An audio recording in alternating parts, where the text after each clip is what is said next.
17. Matius 17 ayat 24 sampai 27. Yesus membayar bea untuk bait Allah. Ketika Yesus dan murid-muridnya tiba di Kapernaum, datanglah pemungut pajak bait Allah kepada Petrus dan berkata, "Apakah gurumu tidak membayar pajak sebesar 2 dirham itu?"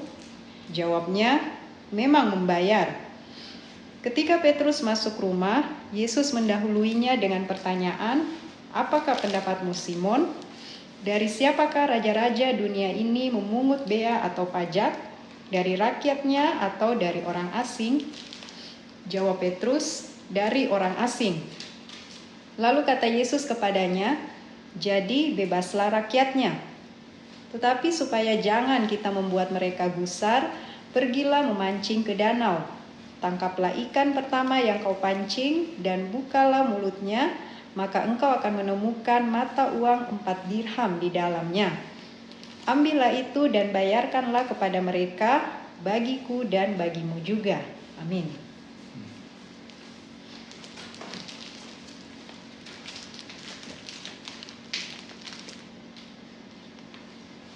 Bapak Ibu, saudara-saudari, adik-adik yang dikasih Tuhan, apa yang kita baca tadi adalah tentang bagaimana Petrus didatangi oleh seorang petugas dari bait suci, jadi bukan dari pemerintah Romawi ya, yang menanyakan apakah Tuhan Yesus gurunya, rabinya Petrus itu selalu membayar bea atau pajak untuk bait suci. Nah, Bapak Ibu saudara-saudari yang dikasih Tuhan, pajak atau bea bait suci ini adalah pajak yang ditarik oleh para pemimpin bait suci, yaitu para pemuka agama, untuk membiayai biaya operasional dari bait Allah ya. Jadi bait Allah itu perlu ada biayanya juga ya. Sehingga para pemimpin agama, yaitu para ahli Taurat, orang Farisi, menentukan bea pajak bagi semua orang Israel pada waktu itu berdasarkan ketentuan yang diperintahkan Tuhan kepada Musa waktu masih di padang gurun, yaitu kalau kita lihat di kitab Keluaran pasal 30, kalau kita baca mulai dari ayat 14 sampai 16, di situ dikatakan bahwa setiap orang Israel yang berumur 20 tahun ke atas harus membayar pajak tabernakel. Waktu itu bukan bait suci ya, masih kemah suci kan, masih di padang gurun. Yaitu sebesar setengah sikal. Setengah sikal itu kalau zaman Tuhan Yesus menjadi 2 dirham ya. Jadi peraturan yang Tuhan Allah buat ini, yang diperintahkan kepada Musa, masih di padang gurun ini ya, itu tetap berlaku sampai pada zaman Tuhan Yesus ya. Tetapi namanya disebut pajak bait Allah, bukan lagi pajak untuk kemah suci ya. Jadi pada saat itu si petugas dari bait Allah datang tanya kepada Petrus, "Apakah gurumu, rabimu selalu membayar bea atau pajak bait suci?" Langsung Petrus berkata, "Memang bayar," karena Petrus tahu gurunya dan dia sendiri rajin membayar bea bait suci itu. Dan bea bait suci itu dibayar kepada petugas bait suci pada sebulan sebelum hari Paskah. Jadi pembayarannya itu 1 bulan sebelum hari Paskah. Jadi pada saat itu masih sebulan lagi hari Paskah, datang petugas pajak bait suci menagih itu. Dan langsung Petrus jawab, selalu bayar ya kalau bahasa hari-harinya. Kemudian waktu Petrus masuk ke dalam rumah, pada waktu itu Tuhan Yesus bersama murid-muridnya, ke-12 muridnya ada di kota Kapernaum ya. Kota Kapernaum itu adalah sebagai markasnya Tuhan Yesus. Tuhan Yesus setelah kemana-mana akan kembali ke markasnya, yaitu di kota Kapernaum ya. Dan di kota Kapernaum itu, pada waktu itu Tuhan Yesus dengan murid-muridnya sedang beristirahat di rumahnya Petrus ya. Dan pada waktu itulah petugas pajak bait suci datang bertanya apakah Petrus dan Tuhan Yesus membayar pajak bait suci. Dan kita tahu kemudian waktu Petrus masuk ke dalam rumah, dia belum melapor sama Tuhan Yesus, tapi karena Tuhan Yesus adalah Allah yang Maha Tahu, dia malah bertanya, Petrus, bagaimana pendapatmu? Kalau pajak itu siapa yang harus bayar? Ya, ini pertanyaan Tuhan Yesus sebelum Petrus melapor ya, bahwa ada tadi petugas pajak datang. Petrus menjawab bahwa orang-orang asing, jadi bukan rakyat dari negara itu, kerajaan itu. Jadi kalau zaman itu yang harus membayar pajak bukan orang Israel, tetapi orang-orang asing yang tinggal di Israel. Itu maksudnya ya. Tetapi di situ Bapak Ibu saudara-saudari adik-adik harus mengerti, Tuhan Yesus sudah menyiratkan, ada tersirat bahwa dia sebenarnya berkata gini, saya ini kan Mesias anak Allah, dan bait Allah itu adalah rumah Bapakku. Jadi sebenarnya tidak perlu saya membayar pajak bait Allah. Karena yang punya rumah atau bait Allah itu adalah Allah Bapa. Dan dia, Tuhan Yesus adalah anak Allah. Jadi itu sebenarnya tersirat di situ, bahwa sebenarnya Tuhan Yesus tidak perlu bayar ya. Tetapi Tuhan Yesus berkata selanjutnya, tetapi janganlah menjadi batu sandungan.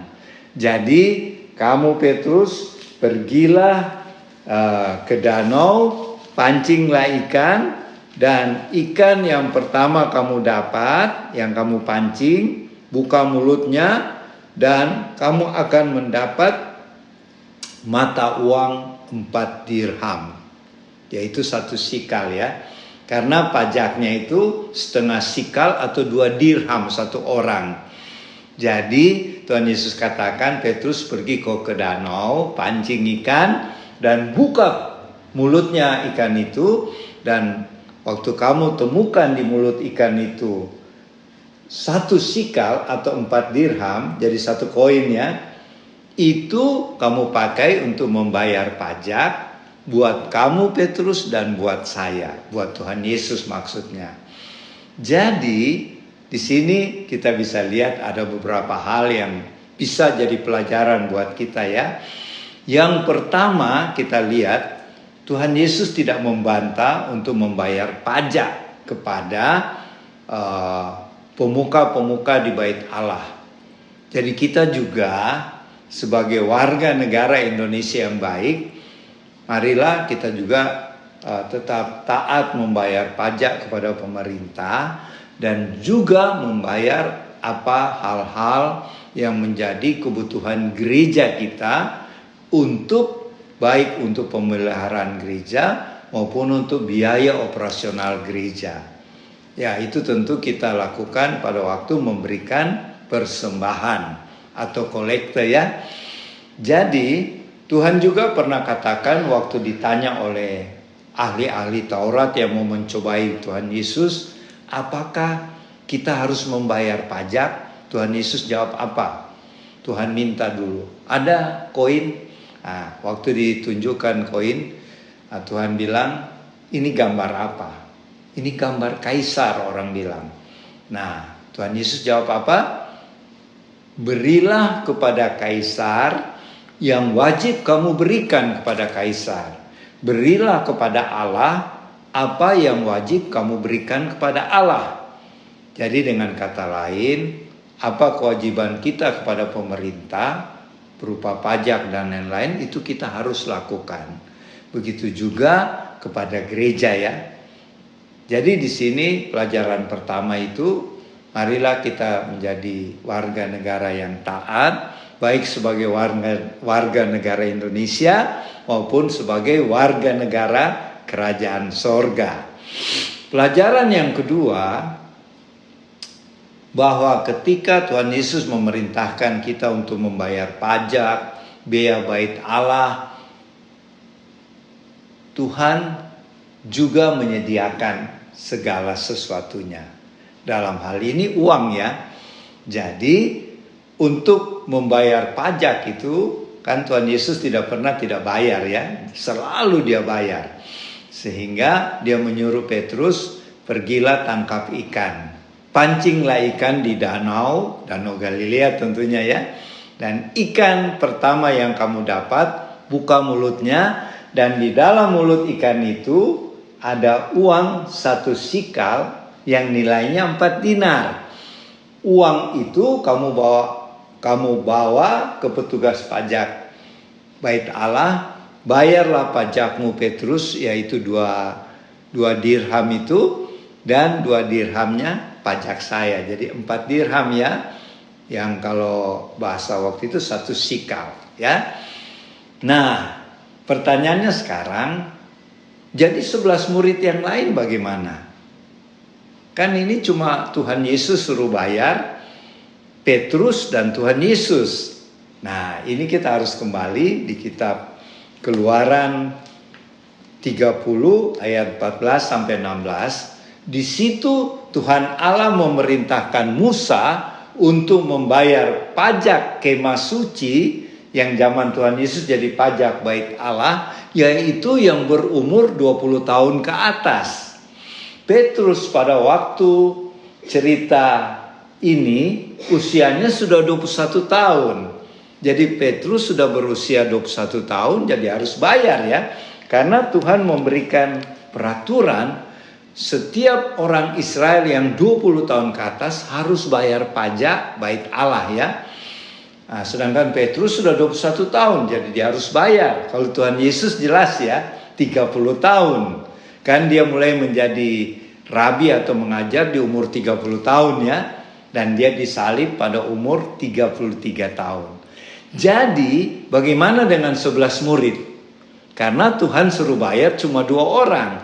Petrus dan Tuhan Yesus sendiri. 4 dirham jadinya.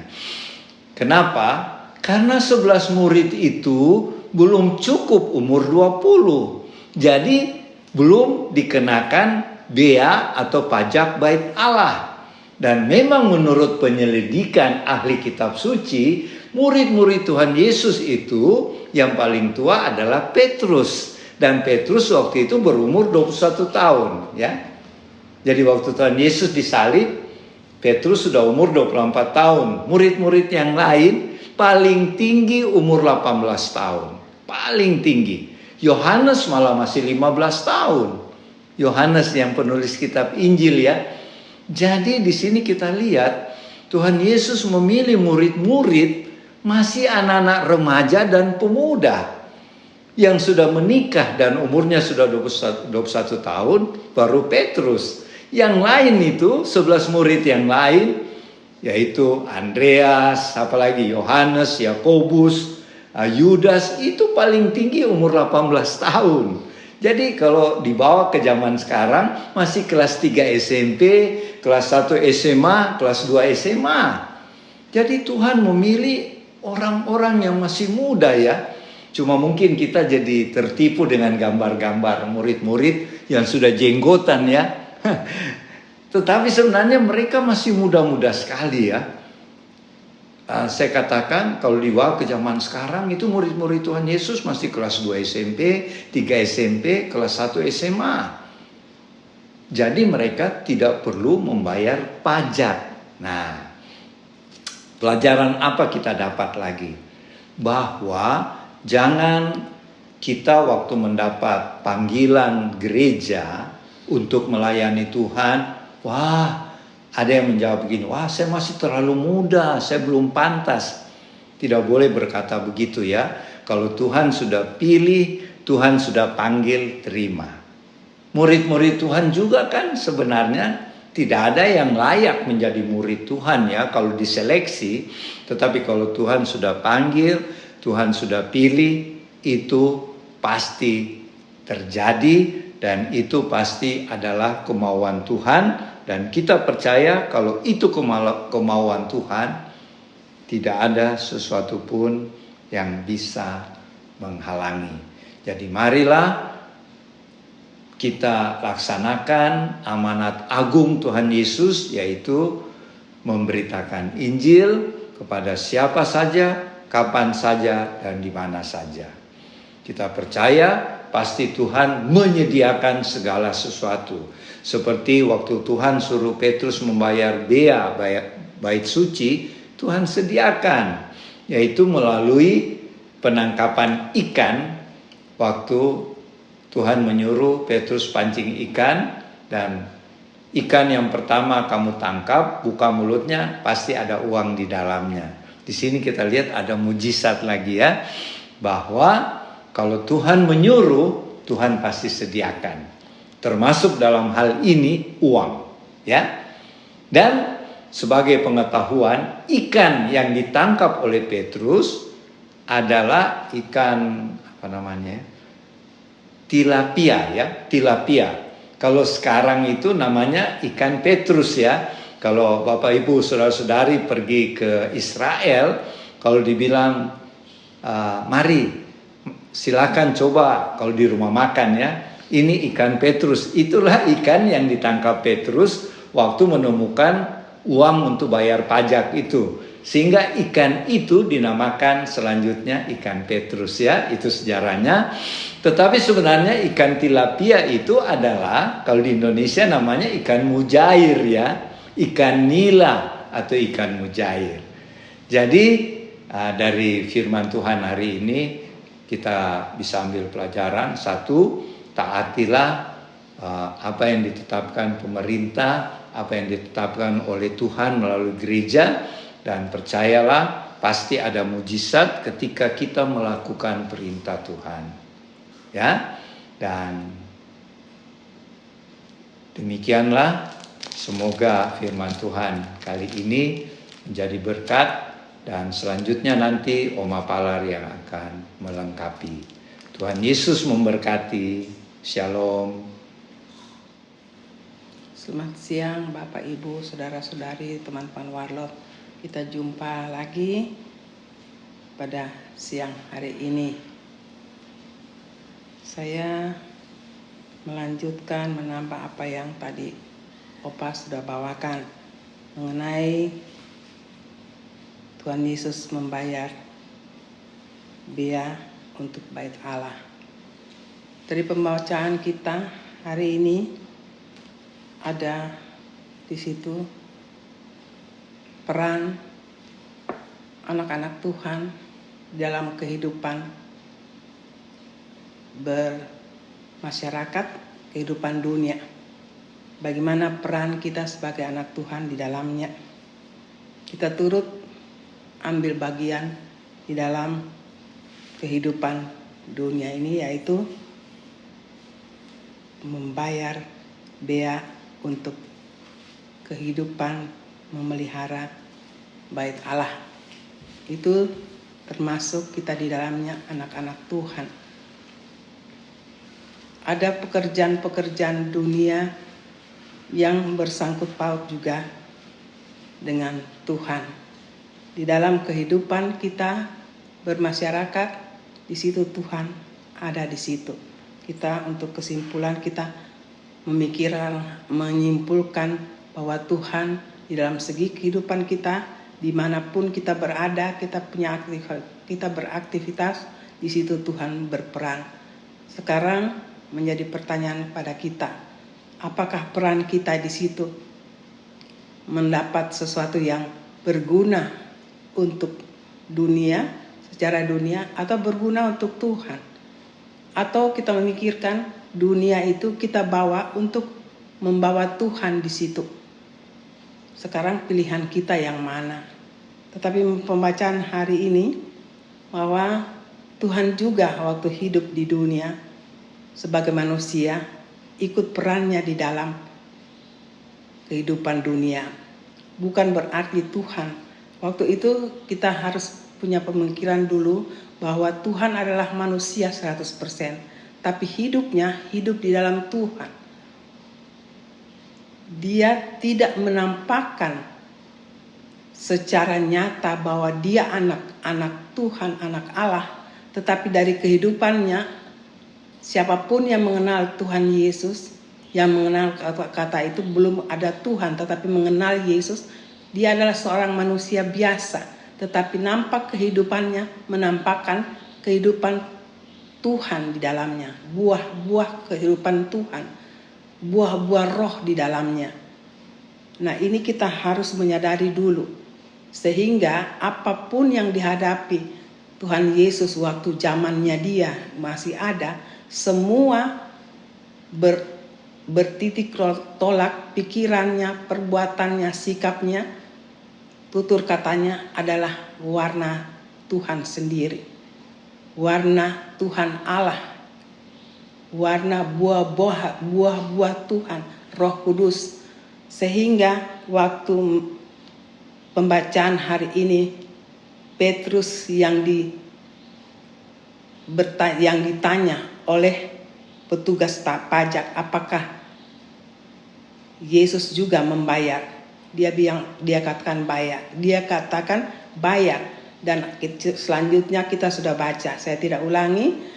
Di situ Tuhan mengetahui. Tuhan mau tunjukkan bahwa apapun yang ada di dalam kehidupan kita, anak-anak Tuhan, semua Tuhan tahu. Tuhan sengaja. Tuhan tahu apa yang terjadi pada Simon waktu itu. Dia bertanya. Di situ pertanyaan dua belah pihak. Tuhan menerangkan, Simon menjawabnya. Tuhan mau menyatakan pada Simon, kenapa harus membayar pajak? Latar belakang kenapa? Sehingga di situ ada diskusi. Ya. Apakah yang tadi saya tidak lanjutkan? Apakah ini pemerintah yang berikan membayar bagi orang-orang raja? Saya tidak ulangan, tapi saya percaya Bapak Ibu mengerti. Raja itu siapa yang membayar pajak? Simon katakan orang asing, ya. Kalau begitu rakyat bebas dong. Ya, Tuhan katakan. Tuhan mau terangkan pada Simon, ya. Tidak usah diperdebatkan, tetapi asal engkau tahu. Jangan menjadi batu sentuhan, asal mengerti. Kenapa Tuhan Yesus mengatakan demikian? Saya merenungkan. Apa yang kita buat di dunia harus tahu. Jangan kita sebagai anak-anak Tuhan hanya mengikut saja, tapi tidak mengerti. Kadang-kadang di sini titik tolak. Kadang-kadang kita tanpa sadar sudah jauh daripada Tuhan. Kita sudah terbawa arus karena tidak tahu asal sesuatu terjadi, asalnya kenapa. Kita ikut saja apa yang digariskan oleh negara, oleh gereja. Kita harus punya kritis dengan Tuhan. Bagaimana kritis? Kita harus percaya Tuhan. Kita harus berdiskusi dengan Tuhan. Apa yang kita buat, kita harus mengerti. Dalam hal ini lebih ke dalam lagi, kita pribadi dengan Tuhan harus mengerti Tuhan. Kita percaya Tuhan berarti kita mengerti Tuhan. Kita tahu pribadinya, kita tahu hubungan kita dengan Tuhan sampai di mana. Sehingga apapun yang kita lakukan di dunia ini, dasarnya adalah Tuhan. Karena kita anak Tuhan. Semua kehidupan dunia kita bisa tahu karena Tuhan kita adalah Tuhan yang menciptakan bumi ini. Itu yang saya bertitik tolak, saya renungkan. Kenapa Tuhan mau menerangkan pada Simon? Bukan Tuhan mau cari-cari alasan, tidak. Dia mau mengatakan, Simon, itulah dunia. kau tahu apa maksudnya itu. Tetapi tidak usah diperdebatkan. Jangan menjadi batu sentuhan. Batu sentuhan bagi mereka. Jangan mempermalukan mereka. Asal engkau tahu. Itulah fungsi kita anak Tuhan.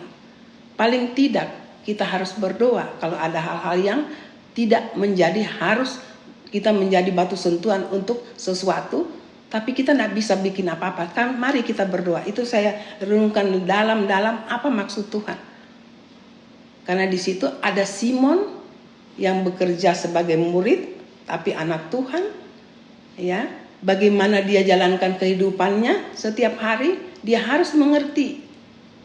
Ada di situ juga, dia harus membayar. Dan Tuhan katakan, kau pergi, tadi Opa sudah terangkan, dia umur sekian, dia harus membayar. Tuhan tahu kehidupan murid-muridnya. Dan dia suruh, kau pergi memancing ikan. Yang saya tidak ulangi, pasti saya percaya Bapak Ibu sudah tahu ceritanya. Kalau saya mengartikan kenapa Tuhan pergi memancing ikan. Kalau ada pengertian lagi, menjala ikan mencari jiwa. Ini Tuhan pergi memancing. Saya coba bawa nalar saya ke sana. Ya, memancing ikan. Memancing, saya menapat nalar saya memancing jiwa. Kita memancing jiwa, mendapatkan. Kita membawa kehidupan kita untuk mencari jiwa. Di dalam mencari jiwa, disitulah kita dapat kehidupan rohani kita. Disitulah kehidupan rohani kita. Di situ ada kehidupan berakibat kita membawa jiwa pada Tuhan. Di situ kita dapat kehidupan. Saya coba nalar saya lebih jauh. Karena Tuhan katakan, pergilah pancing, engkau dapat di dalam mulut ikan itu ada 4 dirham. Nalar saya renungkan. Kalau pancing ikan, menjala ikan, itu ada benang merahnya di situ. Ikan adalah jiwa. Satu menjala, satu memancing. Nah, disitulah pekerjaan Tuhan. Saya coba mengerti sampai di situ. Kita coba memancing ikan, mencari jiwa. Di situ kita dapat kehidupan. Jadi Tuhan mau katakan, kehidupan di dunia ini, apapun secara manusia tidak ada hubungannya dengan Tuhan, kelihatannya itu dunia, tetapi Tuhan ada di situ. Apalagi tadi Opa sudah katakan, itu peraturan dari perjanjian lama. Akhirnya dibawa terus-terus, kadang-kadang keadaan waktu itu membawa tidak pada asalnya terbentuk peraturan itu sudah mulai kabur, ya.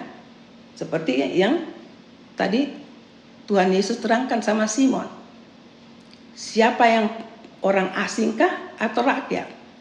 Nah, itu mulai kabur di situ. Tapi Tuhan bilang tidak usah jadi batu sentuhan. Asal kau mengerti. Kalau mau bayar, mau engkau butuhkan uang untuk membayar itu, Tuhan memberikan mujizat. Asal mengerti. Jadi kehidupan ini Bapak Ibu, saudara-saudari, teman-teman di rumah. Mari kita bawa kehidupan kita.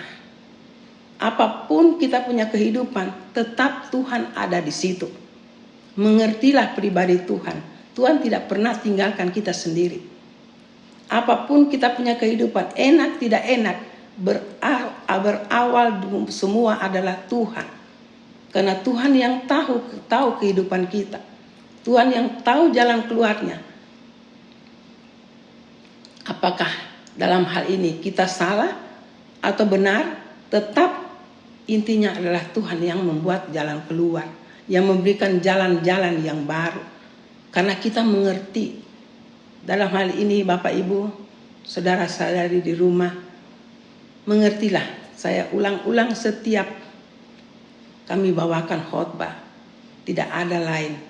Mengerti Tuhan, percaya Dia 100%, gantungkan kehidupan padanya, tahu pribadinya, intim dengan dia.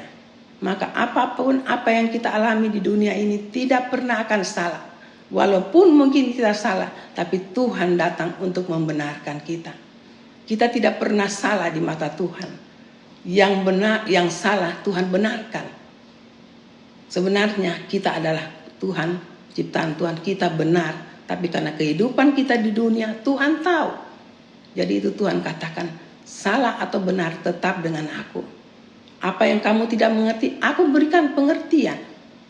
Kita sebagai anak-anak Tuhan harus mengerti Tuhan, maka semua kehidupan di dunia ini tidak ada yang tidak terselesaikan. Semua terselesaikan dengan cara Tuhan. Hanya itu firman yang kami bawa pada siang hari ini, kiranya Bapak Ibu bisa mengerti bahwa kehidupan di dalam dunia sekuler atau dunia rohani, Tuhan ada di situ dan Tuhan akan membenarkan apa yang salah dan Tuhan akan memberikan pengertian lebih dalam. Kita tidak usah takut, cukup atau tidak cukup, Tuhan akan cukupkan sesuai apa yang Tuhan inginkan setiap masing-masing kita.